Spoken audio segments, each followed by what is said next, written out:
Good day, everyone. So for today, I will be discussing about um, social forestry and community organizing. But first, let's tackle about social forestry. So, what is social forestry?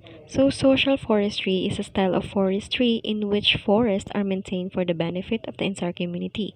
Forest management, afforestation of deforested areas, and existing forest conservation are all parts of social forestry. And also, social forestry improves the environment, boosts the availability of forest or farm products, and enhance the natural beauty of the local region. Social forestry also protects agricultural regions from harsh climatic conditions. So when it comes to social forestry, the demands of a local community comes first. Let's have this situation. The National Commission on Agriculture, Government of India, first came up with the term social forestry in 1976. It was then that India began upon a social forestry initiative with the objective of relieving the burden of the woods and making use of all underused and unproductive land, forest areas adjacent to human habitation that have been destroyed over time owing to human activity required to be reforested by the government. In and around agricultural areas, trees were to be planted. Trees were planted along railway lines and roadsides, as well as river and canal banks. Village common land, government wastelands, and panchayat property were all used to grow them. The idea of using village forests to address the needs of rural residents is not new. It has existed for generations across the country, but it has now taken on a new identity. So the government legally recognized local people rights to forest resources with the implementation of this plan and is currently promoting rural participation in natural resource management.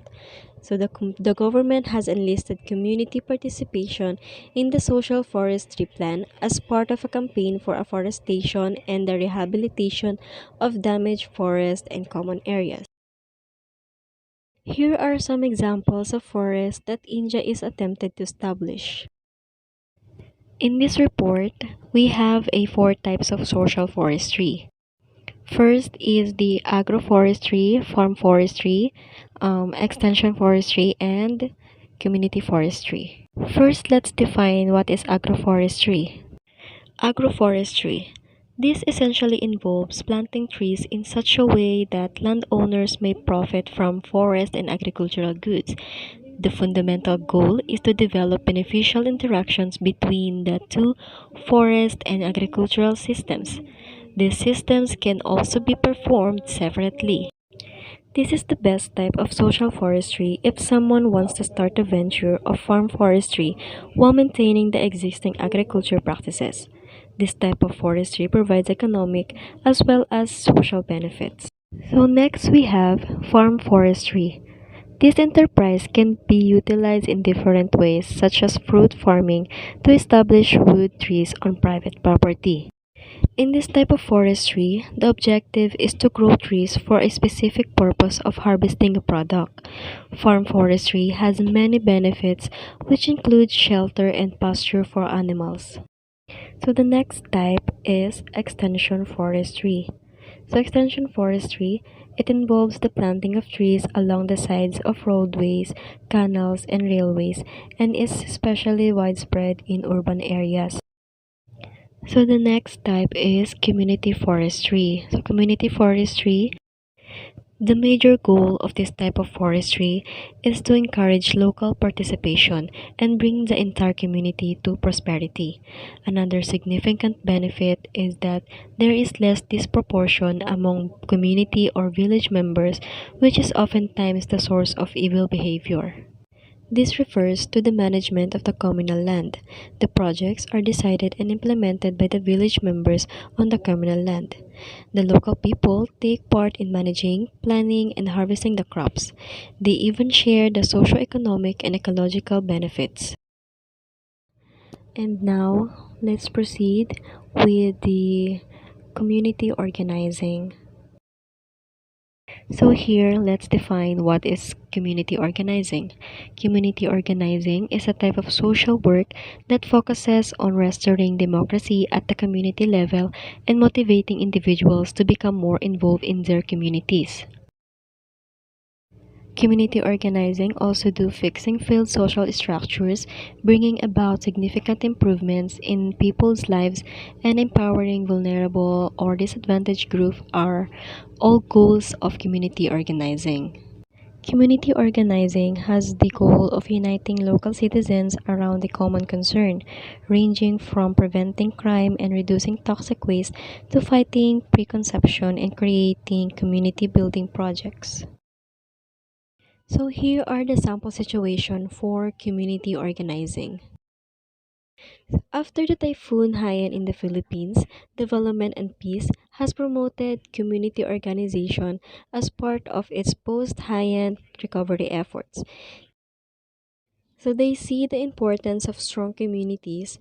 Communities that are bonded, cohesive, and organized have the potential to enhance their standard living and become more adaptable to natural calamities.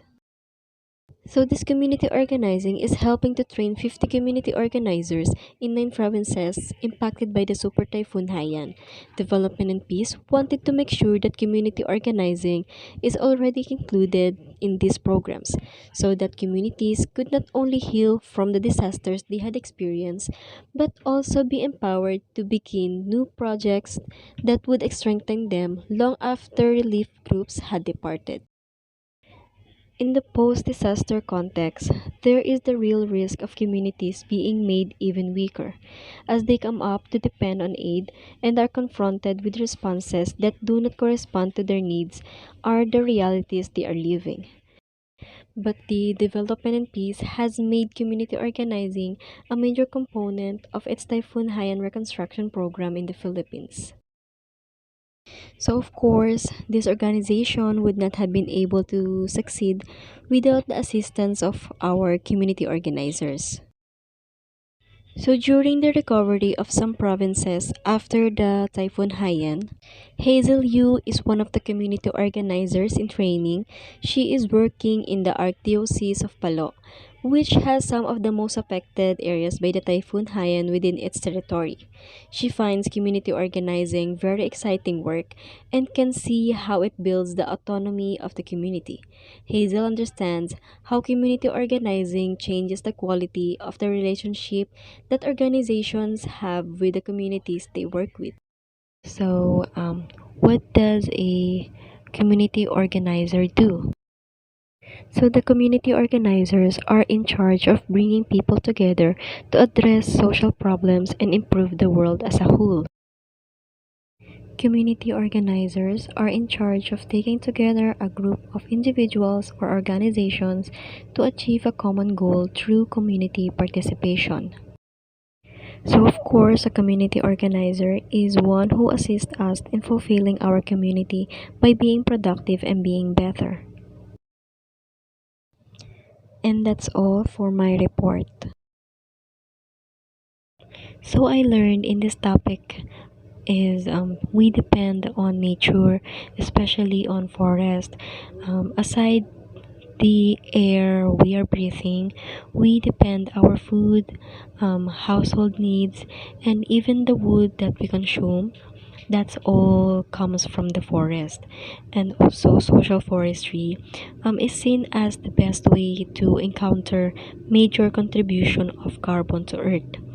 And lastly, I also learned that it is important to be active in meeting the needs of the community and that we must work together to make our community be successful.